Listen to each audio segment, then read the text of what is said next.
बेलापुर गांव में पूनम नाम की एक गरीब महिला रहती थी। उसकी एक 8 साल की बेटी थी जिसका नाम अनु था। अनु के पैदा होते ही उसके पिता ने मां को छोड़ किसी और से शादी कर ली थी। पूनम दूसरों के घर में कामकाज करके अपनी बेटी का पालन पोषण करती थी, लेकिन रक्षाबंधन से कुछ रोज पहले वो राखी बेचने का काम भी करती थी। एक रोज जब सड़क किनारे पूनम अपनी बेटी के साथ राखी बेच रही थी, तब राखी ले लो, राखी। अरे मैडम सुनो ना, ये राखी ले लो।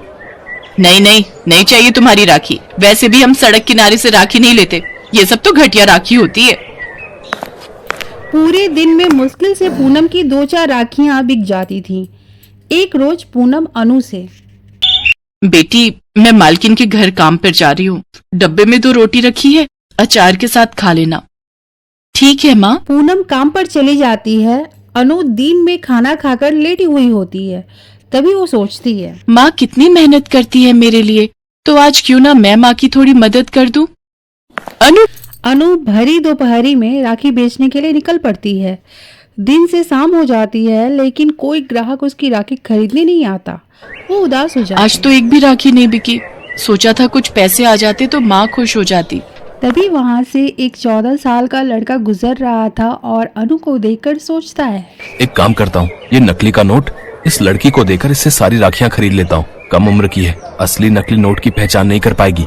वह लड़का अनु के पास जाता है और कहता है, ये राखी कैसे दी?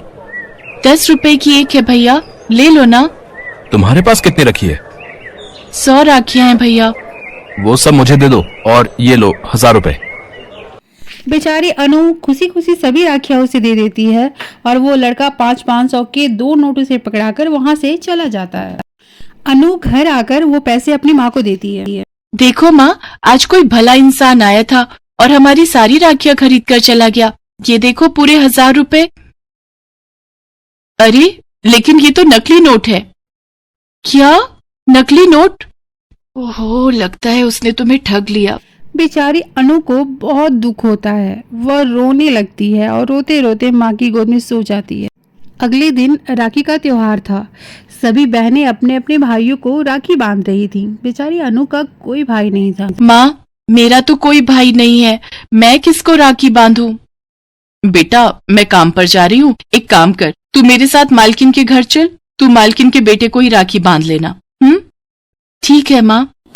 वहां पहुंचकर पूनम अपने काम पर लग जाती है। मालिक का बेटा कार्टून देख रहा होता है। अनु अंदर जाती है और कहती है, भैया क्या मैं आपकी कलाई पर ये राखी बांध दूं? अनु उस लड़के को देखती है तो हैरान हो जाती है। अरे ये तो वही लड़का था जिसने उसे ठगा था। तुम तो वही हो ना जिसने मुझे नकली नोट दिए थे और मेरी सारी राखियां ले ली थी। पागल है क्या? कौन है तू? मैं तो तुझे जानता भी नहीं। मैं जानता हूँ, ये सब तेरी चाल है, अमीर लड़कों को भाई बनाकर उनसे पैसे ऐंठने की। ये सुनकर अनु रोने लगती है। तभी पूनम और मालकिन वहां आ जाती हैं और उनकी सारी बातें सुन लेती हैं। अनु, ये क्या तरीका है बात करने का? और अनु जो कह रही है क्या वो सच है? माँ, वो एक दोस्त से शर्त लगी थी, बस इसीलिए मैंने नकली नोट इसे दे दिए थे। तुझे पता भी है एक गरीब के लिए 10 रुपए की भी कितनी वैल्यू होती है? तुम्हें उस बेचारी को ठगते हुए शर्म नहीं आई? और आज वो बेचारी कितने प्यार से तुम्हारे लिए राखी लाई है और तुम उसे नीचा दिखा रहे हो। अगर ऊपर वाले ने हमें सब कुछ दिया है तो हमें उसकी कदर करनी चाहिए, न कि किसी की गरीबी का मजाक उड़ाना चाहिए। सोनू को अपनी गलती का एहसास होता है और वो अनु से कहता है, मुझे माफ कर दे बहन, मुझसे गलती हो गई। और ये ले, मेरी कलाई पर राखी बांध। अब से तू भी मेरे लिए प्रिया की तरह ही मेरी छोटी बहन है। आज के बाद तू भी हर राखी पर मुझे ही राखी बांधेगी। सोनू उसको ढेर सारी गिफ्ट देता है। साथ ही मालकिन सगुन के तौर पे अनु को 5000 रुपए देती है। ये सब देखकर अनु और पूनम बहुत खुश होते हैं। आज सचमुच अनु बहुत खुश थी, उसे एक भाई जो मिल गया था। धन्यवाद दोस्तों। इस कहानी से हमें ये शिक्षा मिलती है कि हमें पैसे का कभी भी घमंड नहीं करना चाहिए और साथ ही किसी गरीब को नीचा नहीं दिखाना चाहिए। दोस्तों, आप सभी को हमारा ये प्रयास पसंद आया हो तो कृपया करके हमारे चैनल को सब्सक्राइब ज़रूर कर लें और साथ ही अपना एक लाइक और कमेंट पोस्ट करके हमें अपना सपोर्ट दर्शाइए। धन्यवाद।